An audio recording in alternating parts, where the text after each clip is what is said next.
Hi guys, welcome to the channel. This is What If Goku Was in Fairy Tale. Before we start, remember to like and subscribe to help the channel. Also check the description for the creator of the fanfic. Chapter 38. The Red Key Arc Part 7, Shoot to Thrill. Levy ran without looking back. The moment the fighting had broken out, she had bailed, leaving the city behind as she ran for the forest. But she wasn't running away. Mother had given her a special mission. A sinister smile slithered across her face when the old medic's building came into view. The defensive wards around the building were impressive, more befitting a palace than a simple healer's hut. It would take an army to break through them, or one talented curse breaker. Levy's body sank to her knees and she began to twirl her quill around between her fingers. It was time to get to work. Kagura watched from the top of the cliff as Goku and Laxus floated down to the beach side by side. The two touched down on the sand and sunk down into combat stances, staring off into the surf. The pair were radiating confidence and power, so much so that their mere presence seemed to be repelling the red taint that hung in the air as though they were shadows before a brilliant light. Despite that, an uncomfortable feeling was settling in her gut. She did not know how to use her key sense like Goku could, but even she could feel the oppressive weight emanating around them, coming straight from the sea. A blonde head broke the surface a short distance from the shore. Lucy's feet stood atop the surface of the water and began to stride back to shore, her eyes never leaving the two men. Steam billowed around her body as the wounds from the blast and her fall were sealed closed. And she can heal herself. Laxus scoffed. He glanced at Goku. Did we know that, or is this new? She did it before, Goku replied. But not that fast. Guess she's finished merging with Lucy or something. Does that mean we can't get her out? Don't know. Goku shrugged, grimacing. But let's start with beating her unconscious. We can work from there. Works for me. Laxus cracked his neck, lightning sparking around him like firecrackers. As ever, your efforts and intentions are pointless, said Flute. There is no way for you to close the portal now. Now, since you are both very stupid, I'm going to be nice and lay out your options for you. There are two. You could run. Run as far and as fast as you can so that my family and I can take the pleasure in hunting you down after they arrive. Or, you fight me on this beach. We can do that until you both are dead, and then I shall finally be able to carve you open to see just how you tick. Her tone never wavered. She showed no anger at the wounds or defeat of her children. She just smirked, as though their efforts amused her. Laxus nodded thoughtfully, then snapped his finger. A bolt of lightning shot down from the sky and caught Flute right in the forehead, launching her up into an uncontrolled backflip straight back into the surf. Counter-argument, bitch. Thunder dragons roar. Lightning hit the water and the sea turned yellow. Bolt of electricity crackled across the surface, and beams of light began to shoot up into the sky as far as the eye could see. A high-pitched scream filled the air and the beach was rocked by a massive explosion. Sand and sea water rained down on two men as steam rolled across the battleground. Since when could you do that? Goku asked. Salt water conducts electricity. Laxus grinned viciously, his eyes glimmering with wicked glee.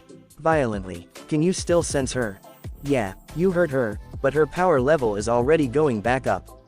Laxus' grin fell. This is such bullshit. He shook his head. Trash should learn when to stay down. He glanced sidelong at Goku and said, as though it physically pained him, shall we try a combo attack? The pair watched as a short distance away, the sand began to shift. Flute dragged Lucy's body out from beneath the ground, and the two flinched backwards when her single eye glared up at them on her hands and knees. The entire right side of her flesh had been fried, dark reds lines across black charcoal. An empty pit glared out at them from the destroyed eye socket, but even as the two watched, new flesh was pushing up across the bad.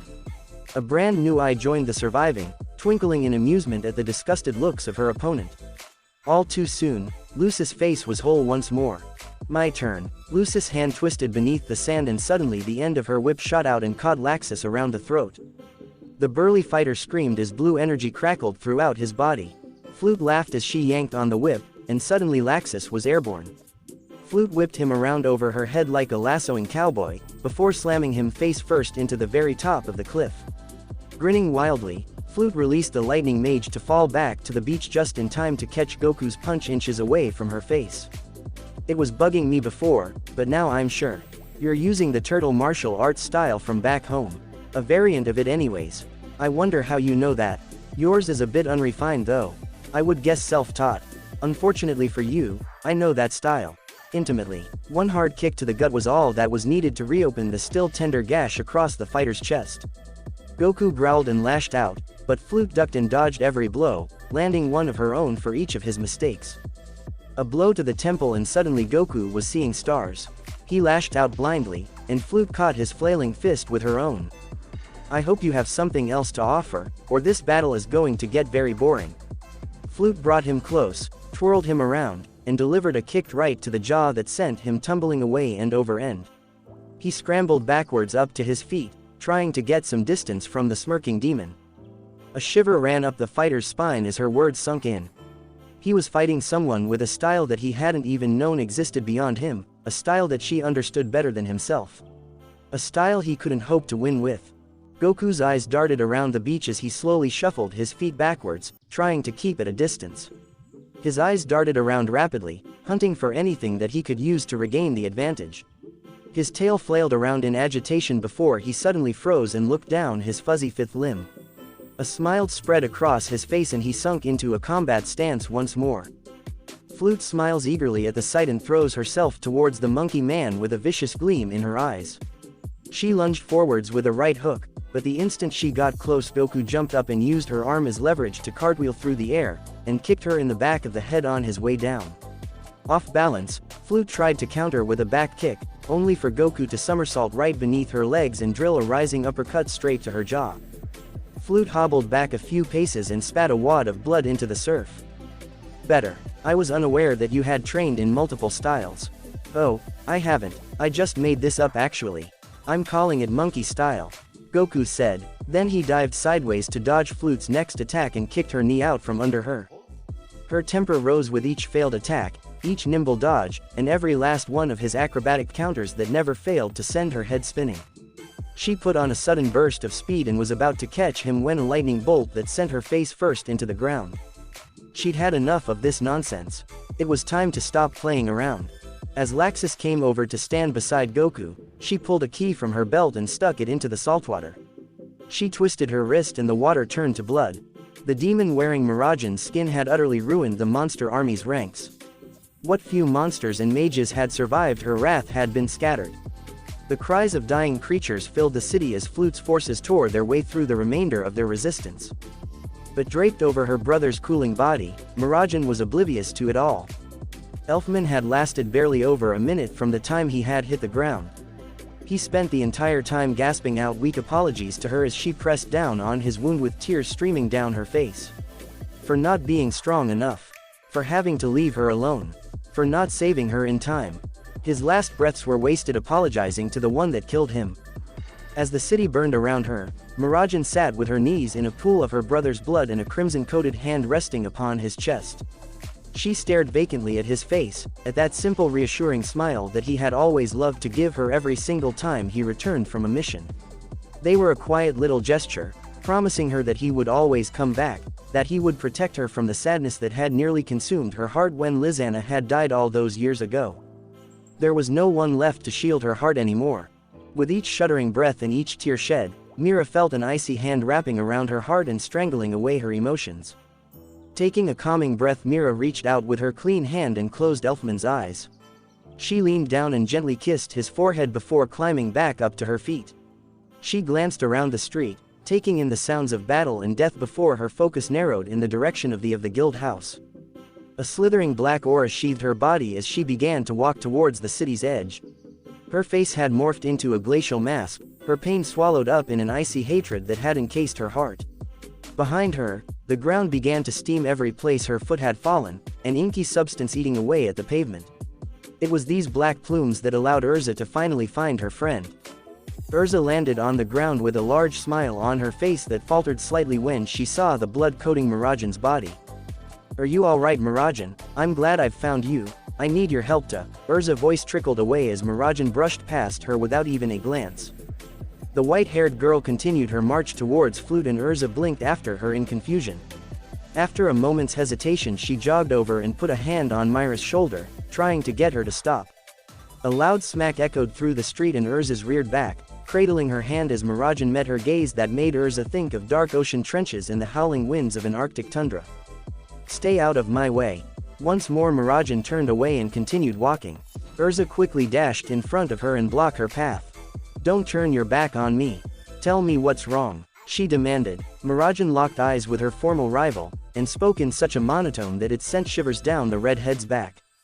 "Elfman is dead." The words were empty, devoid of all emotion.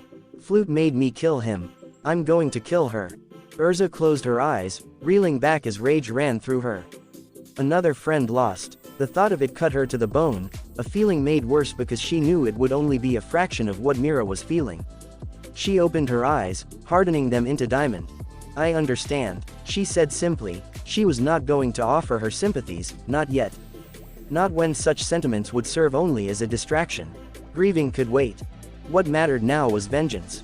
"I know you want to rip Flute to pieces. I share the feeling, but you won't accomplish anything going after Flute as you are now. She'll defeat you utterly." She made sure Mira was looking her in the eyes as she spoke. She needed the takeover mage to understand. "You need to come with me. The witch Baba has returned and is trying to help us out. She needs the two of us to join her as quickly as possible. You can go back to her if you wish," Mira said dispassionately. "I'm going to gut this bitch. Don't get in my way. Mira, do not let your grief get in the way of your thinking. I've walked that road and it does not lead to victory. At the moment, Flute is fighting Goku and Laxus simultaneously, and Baba has told me she doubts even that will be enough. If we lose, everyone will die. Then I'll just be seeing my siblings again sooner rather than later. As long as I take her down with me, I will be satisfied either way." There was the sound of a short, sharp smack. Mirajan's hand ghosted up to her stinging cheek. Erza's face was flushed with anger, and her fiery glare burned into Mira's chilled expression. "I have walked the road of a martyr as well," Erza said, her voice like an ice-flecked knife. "There is no victory there either, only greater loss. Do you think Elfman or Lizanna would wish you to die?" Mira blanched. "Stop it. Your blood will not wash Elfman's clean." "Stop it. I will not. Because his blood is not on your hands, it is on Flute's. You will not dishonor your brother's memory by spilling your own. I will not allow it." "I said stop." Mirajan's hands wrapped around Erza's throat and dragged her to eye level. "I can't," Mira murmured, tears cutting tracks in the blood on her face. "I can't do this again. I can hear them in my head, you know. I always have, asking me why I couldn't protect them. First it was Lizanna's voice. She's been begging me for an answer for years. Now I hear his, and..." Mira choked out a sob. "I can't." Mira went stiff as Erza's arm wrapped around her and squeezed. "I know." Erza's voice was quiet. "I know those voices well. There are always those that you cannot save. Those that are lost." Erza pulled away and looked Mira in the eye. "And I tell you now, rushing to join them is not the answer. They will wait for you." Erza sighed and backed away. "So now you have a choice. Are you going to die for them? Or shall you live for them instead?" Erza paused for a moment. "But I understand that it is hard. Know that I will not judge you and will stand by your side regardless of your choice." For a moment, all was silent as Mira looked into Erza's eyes, then down at her own blood-soaked hands. Mira closed her eyes. "I want her dead." Erza nodded, though she knew Mira could not see. "Come with me, and we shall make it so." Ever so slowly, Mira nodded. "Open. Gate of corruption. Corrupted gate of the water bearer, Aquarius." The sea of blood churned as a crimson-scaled hand breached the surface. Behind the hand came a face that was almost beautiful. High cheekbones and delicate skin framed by elegant green hair, until you saw the mouth, a nightmare of jagged teeth and a wickedly hungry grin. Its body was covered in a deep red suit of rusted armor, one that looked more like a souvenir from a long-forgotten victim than protection. But one thing was very clear the moment she surfaced. She was deadly. Flute stepped back and let Aquarius make her way up to stand before the two fighters. Unlike her standard counterpart, this Aquarius did not have a mermaid tail, but instead a jagged-looking pair of reptilian-looking legs. Her elegantly cold eyes were twitching as her gaze shifted back and forth between the Goku and Laxus, as trying to determine how many bites it would take to devour each one. Then with a snap of her fingers the two smashed into one another headfirst. "The hell was that?" Laxus groaned, picking himself off the ground. Goku rubbed a hand through his hair and cautiously took a few steps away from the lightning mage. Aquarius tracked his movements, bopping her head from side to side to keep both of the boys in her field of vision. Snarling, Laxus thrust his hand forward to hurl a lightning bolt at the woman, but with a snap of her fingers his hand suddenly shot sideways and it was a surprised Goku that cried out in pain when the bolt crashed into his side. Laxus' eyes widened in confusion before a searing pressure suddenly consumed his wrist. He watched in shocked disbelief as his own blood pierced his veins and began pump itself out onto the sands. A flash of electricity seared the wound shut, triggering a fit of giggles from the fish woman. "Figured it out yet? Have you figured it out yet?" she giggled as Laxus growled at her. "Blood," he snarled out and the sea witch burst into full-on cackles. "Yes, the beating of your hearts, the tide of your veins. Liquid of life, liquid of death. Mine, all mine. Wonderful." Another blast of lightning went flying towards Aquarius, but without so much as a glance the sea leapt to her defense. A wall of salt water sprang up between the two, blocking the attack before it rearranged itself and shot into the lightning mage like a cannonball. As he flew backwards, Goku rushed in, but with a simple finger wave he toppled to the ground, clenching his chest in pain. Blood boils hot, yes, boils to fight fever, save the body. But too much heat can kill, yes. Goku's skin began to brighten as he twitched on the ground in agony. Blood is my favorite thing, because it can do many things. Many things, all kinds of blood, from all kinds of creatures. Human, beast, or even, something else. All are connect from blood. You, the lightning lad, mistress, and even that girl trying to sneak up behind me. With another finger twitch came a startled yelp from Kagura as she was yanked across the dunes and tossed beside the other two fighters, her attempted sneak attack an utter failure. Do you understand now? Blood is the ultimate power, is it not? It's such a wonderful liquid. It has kept you alive all this time, and now it shall kill you. All three warriors were gasping now, clawing wildly at the ground as their skin tone slowly started to match hers. Behind them, Flute stood watching, taking in every last moment of agony that they experienced with breathless awe. In a matter of moments she had learned so much, and had the utter pleasure of witnessing a brand new method of murder. These couple of days in this new world had been filled with some of the greatest moments in her entire life, and that was before the real invasion had even begun. Her eyes were locked onto Goku's form, his muscles and veins bulging helplessly as he twitched upon the ground. As much as she would prefer a live test subject, she just couldn't bring herself to stop such exquisite suffering. More than anything else, she wanted to see what their faces would look like when their own bodies cooked them alive. Then a pillar of light blew up the horizon. "I cannot believe that we are doing this. Oh, quit your whining, girl. Do you want your vengeance or not? Mira, Goku showed us this before, remember? Didn't we laugh at him for it? Yes, you're both terrible friends. But I'm telling you it will work, and I'm an old lady who knows what she's talking about. I'm not thrilled with the current situation either, Mira, but this is our best option." "See, the other one agrees with me. Now do as you're told and dance already. Can't say I expected to hear that come out of anyone's mouth at all this week." Mirajan grumbled to herself as she took her place a few yards to Erza's left. Baba had her crystal ball in front of her, showing her the next 15 seconds into the future. She began rapid firing off corrections to their form and stance, over and over again as a myriad of failures popped up one after the other. Finally, a smile came to her wizened face. Now, in perfect synchronization, the two girls glided across the room.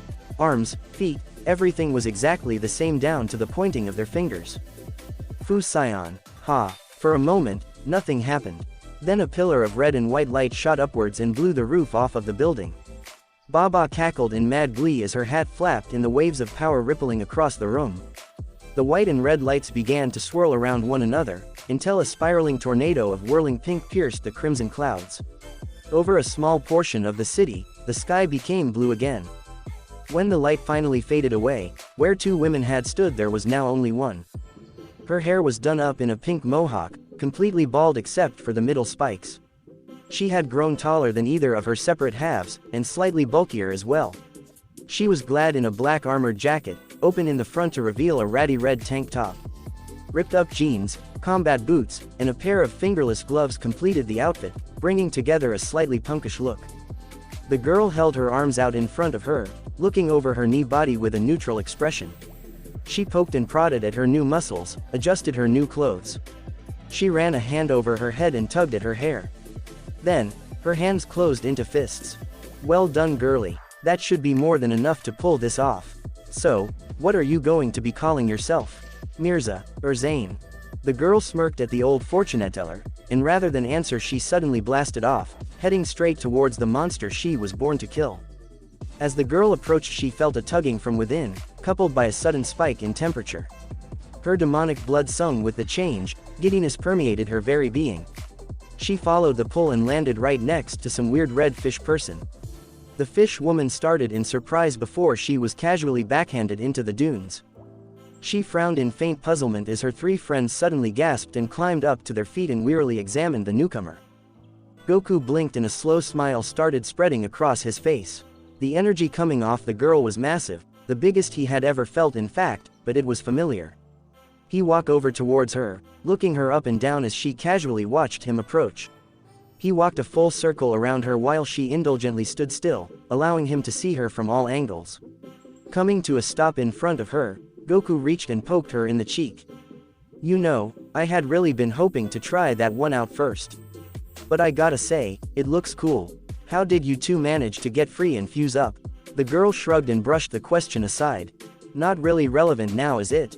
What matters is that I get to give that bitch a few dozen new assholes. How could you even tell that I was on your side? For all you know, those two just ran into one another while smashing up all of your friends downtown and decided to give this a shot. I know Erza and Mirajan's powers well enough to tell when they're being aimed my way. So what's it like being fused?"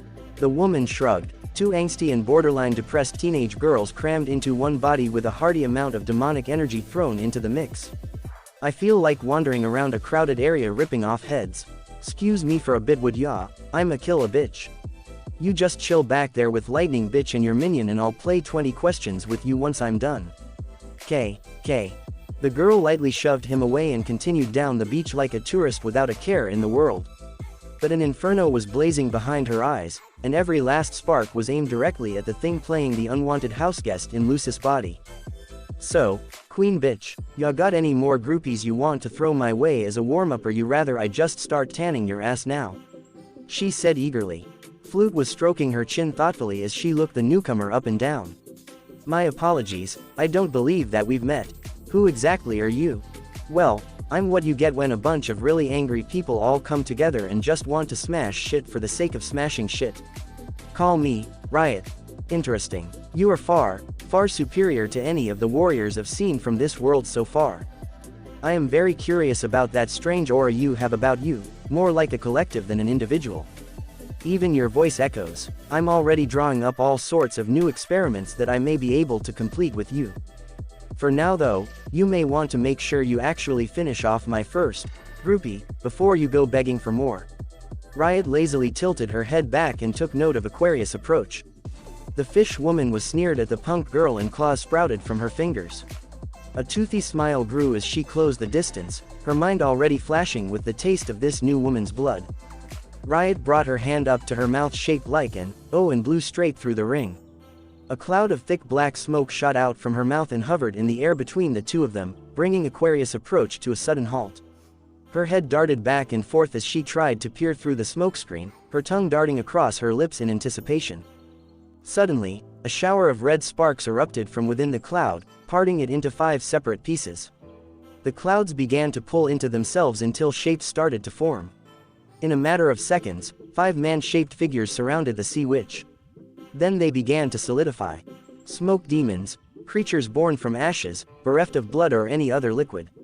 Normally, such creatures were one step short of harmless. Normally, such creatures weren't wearing armor. The Purgatory, Flame Empress, Giant, Heaven's Wheel, and Blackwing armor gleamed in the reddish tint of the crimson sky. Riot pointed a finger at Aquarius, whose eyes were darting uncertainly between the armored figures of smoke. "Gangbang this bitch." The figures closed in on the corrupted spirit, an armory of weapons gleaming in their hands.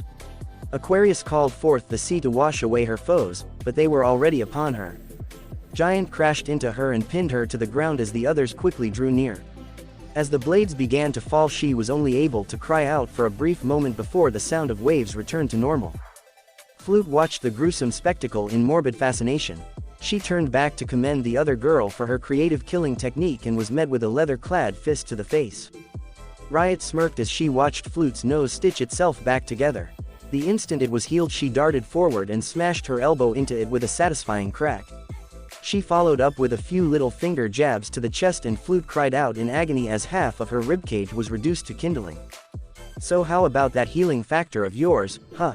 Riot grinned. I can keep snapping all of your bones over and over again and you'll just keep on patching them up for me. Talk about fun that just doesn't end. But see, the thing is, I really want you to suffer. In fact, Riot reached out and snapped both of Flute's wrists. The blonde stumbled back, coughing blood and holding her hands to her sides. And killing you would be so easy right now, you couldn't stop me. You're too much of a little bitch, hiding behind all of her pesky yes men to wear everyone out before they even get to you. Hell, I should kill you right this moment. Flute went cross-eyed when a glowing purple palm was held up centimeters away from her face. The demon trembled, its life flashing in its eyes, but then the purple faded away and the hand closed into a fist that shattered her nose for the third time in as many minutes. But I don't know if I really want to yet, Yano. There's a voice in my head telling me to finish you, but the one telling me to make you suffer is a whole lot louder. A single kick shattered Flute's left knee and sent her toppling to the ground. Damn it all, this is actually too easy. I can't even really get that excited, you just aren't capable of fighting back.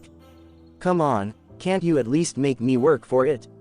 You are literally the only reason that I exist, what the hell is the point if I don't even have to work for it? Give me something here you bitch.